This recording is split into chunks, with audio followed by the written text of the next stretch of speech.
Karate Kid, Cobra Kai. Woo! We're reviewing episodes 8, 9, and 10, all the way back from season 1. Season 1. Way back. I got to tell you before we get into this, season 1 to me has always felt like more of like a prologue kind of thing. It's not really doesn't really seem like part of the show. No? It feels like a prequel. To me, the show involves Kreese. I don't think of the Cobra Kai show as really being Cobra Kai without Kreese. And also, they didn't have Tori yet either. And I think Tori is also pretty integral. So this whole season, to me, is almost just like a little prequel. It's like an origin story is what it is. Yeah. You know what I mean? I think of the show as it really starts with season 2. And then after like several years, like where we are now, then I could imagine the creators saying, you know what, we're going to give you like an origin, like a prequel, and then going back in time and then delivering season 1. Now, I don't know how you do that with how fast these kids are aging. Right. Like it wouldn't work. Miguel's going to be like 35 pretty soon and it wouldn't have worked. So you can't do that. But yeah, oh my God. I think you got brain damage from that fight. Oh my God. But I think that this just feels kind of naked without Kreese, without Tori. Daniel doesn't even have his dojo yet. It's not even a thought yet. So yeah, anyway, little side note. Guys, as we get going here, make sure you don't need to smash the like button, right? Don't be violent about it. People always talk about smash. On YouTube, everyone's like, smash the like button, smash.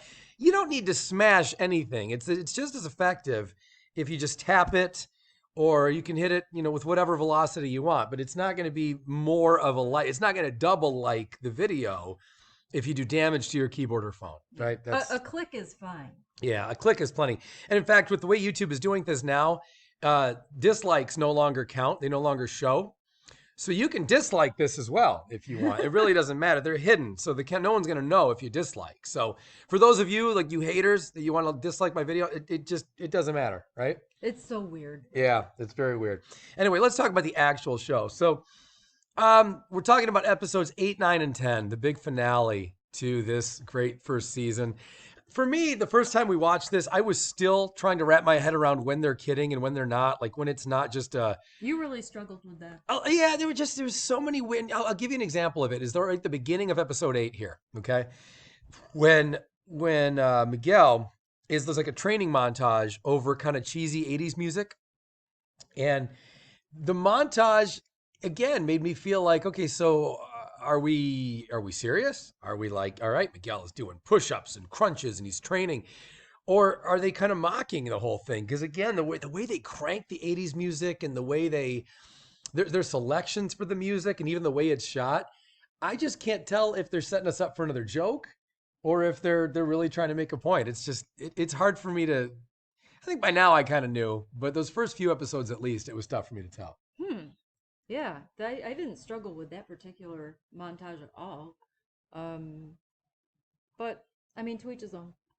Well, I'm not that bright, so that's part of it. But, yeah, there was that montage at the beginning, which was cool. I think by then I did, for the most part, I felt like, all right, we're supposed to take this seriously. But it still was, it was kind of like they were making fun of the 80s a little bit. That's the way I kind of took some of those. Kind of, yeah, I don't know. This show, this first season was a lot more satire. We'll talk more about it when we get to episode 10. I've got some comments about that too. So anyway, this episode rules, right? Yeah. Yeah. 8 and 9 are probably about my two of my favorite in the season. I'd say 8, 9, and maybe 6 or 7 as well. They were really peaking in these last few episodes. Yeah. So lots of good stuff happened here. My favorite thing, I think the real theme of the episode was the fact that Johnny started to actually sober up and get clean and clean up his apartment and clean up his act. Yeah. And then, and no one ever brings this up in later seasons either, but it seems like Cousin Louie brought him right back into the fucking gutter. Cousin Louie kind of caused a relapse there for John. Right? Yeah, Cousin Louie. John. When he shows up, John. When Cousin Louie shows up with those biker guys, and they trashed Johnny's car. And not just trashed, I mean, they set it on fire. They set it on fire, Sons of Anarchy. He loves that car. That whole thing, I think, really, that turned Johnny right back into regular alcoholic, super violent Johnny. Yeah, it did. And I think he was really trying to, and I think what they were trying to say on the show is that Johnny was looking to not only improve his life for him, but for Robby. And he wanted to welcome Robby back into his life somehow. And Robby wasn't going for it. And Johnny, I think, was really trying to get to a point where he could clean up his act, not just for him, but for his son and for any hope of getting Robby back. And then Cousin Louie really fucked that up. So this is a time when a LaRusso really did damage Johnny pretty badly, I think. Yeah, legit. Yeah, that sucks. This conversation right here in the photo when he's sitting down with... This was one of the best scenes in that season. Yeah, actually, I'm not sure it was the same photo, but when Johnny sits down with Miguel and... when he tells him the whole story, when he gives him the backstory, he gives him the whole backstory, and Miguel really some of the funniest Miguel moments are here in this conversation too. Yeah, the absolute best ones are when he's talking about Daniel, and he says how Daniel moved in on his girl, and Miguel just gets that disgusted look on his face. He goes, "What an asshole!" And the brain damage from the fight. This conversation had probably about the best mix of heart and comedy that any of their conversations had. They probably had better moments, but that any of their sit down conversations in the whole show have ever had. I don't mean just Johnny and Miguel. I mean anybody. So I love this episode for that too. I think that was a really necessary part, was that Miguel knows the backstory and where Johnny's come from and why Johnny's so damaged and why he hates LaRusso so much. Yeah. So this was necessary. I don't think that scene could have been pulled off any better. It was perfect. And then of course, Cousin Louie and the fire. It was a little too goofy the way at the end of that whole thing, after Johnny beat up the other two guys, it's convenient he beats up the two guys who we don't know, and that he lets Cousin Louie live. Like, you would think he'd trash Cousin Louie, right? Yeah, he should have. But, plot armor, right? The show wants to kind of protect Cousin Louie and not let that happen. So, okay. And by the way, from Johnny's meeting with Daniel and Daniel's two coworkers all the way back at the beginning of season 1. Yeah. Keep in mind, this is the first time now that Johnny would have any kind of physical altercation with any of them. He'll eventually end up fighting or hitting all three of them. Yeah. But it all starts with this little interaction with Cousin Louie. So then we get on to the next episode. Different but same. No, different but different. Yeah, see, you're stealing LaRusso's lines here. Yeah, different but same. I love this. This I think is everyone's favorite for the season, right? Yeah. I mean, it's hard to beat. Yeah, Johnny and Daniel.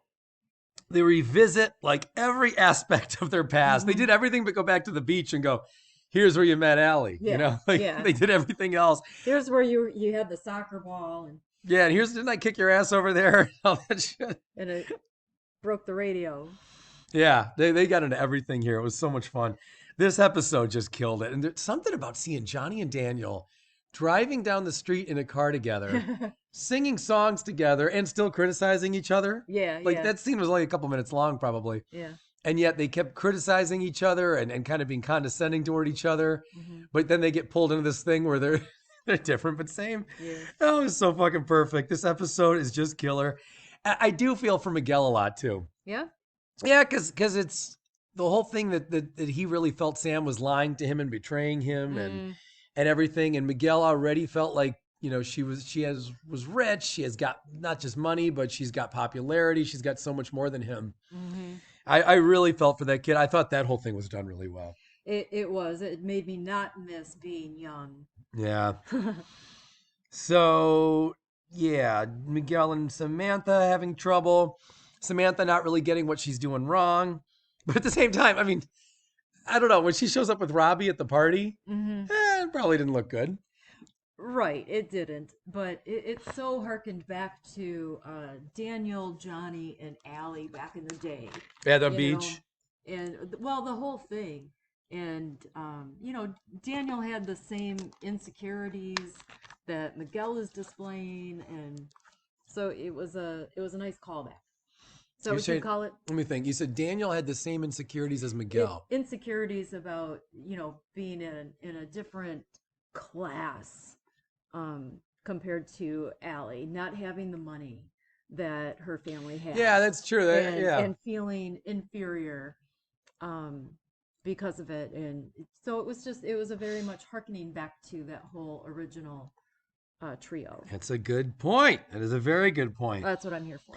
Yeah, the beach party was great. What do you think? Was it wrong for Cobra Kai to crash the beach party that was supposed to be Yaz's birthday? No, that was badass. That was good. So you don't feel that Yaz kind of had a claim to it already It's a for... beach. Okay, well, I'm just asking. That beach can't claim the beach. I'll tell you what I love, and I talked about this in the last review we did in the past episodes.